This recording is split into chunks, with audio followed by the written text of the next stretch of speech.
7 साल का रिलेशनशिप था। दोनों एक दूसरे के सांसों से वाकिफ थे, लेकिन सिया के घर वाले इस रिश्ते से सख्त खिलाफ थे।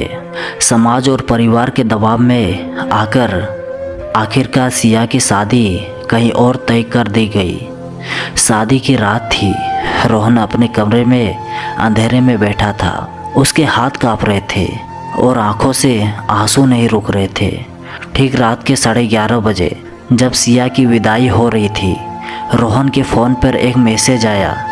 सिया की आखिरी मैसेज था, मुझे माफ़ कर देना रोहन, मैं अपनों को छोड़ नहीं पाई, लेकिन मेरा दिल हमेशा तेरे पास रहेगा। नई ज़िंदगी शुरू करने जा रही हो सके तो मुझे भूल जाना।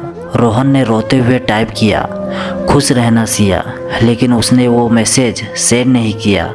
उसने उसे डिलीट कर दिया। 3 साल बीत गए। रोहन आज भी अकेला था।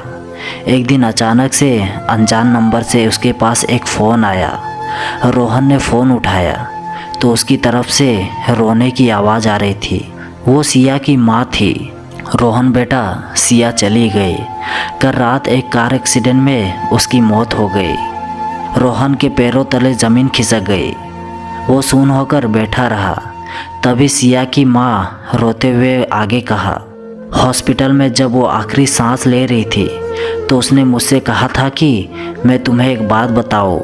उसने कहा कि शादी की रात उसने तुमसे झूठ बोला था ताकि तुम अपने ज़िंदगी में आगे बढ़ सको। सच तो ये है कि रोहन वो 3 साल में तुम्हें पल पल याद करती रही, तुम्हें भूल नहीं पाई। उसकी डायरी में हर एक पन्ने में सिर्फ तुम्हारा नाम था। रोहन ने फ़ोन काट दिया। उसने खिड़की से बाहर देखा जहां बारिश शुरू हो चुकी थी।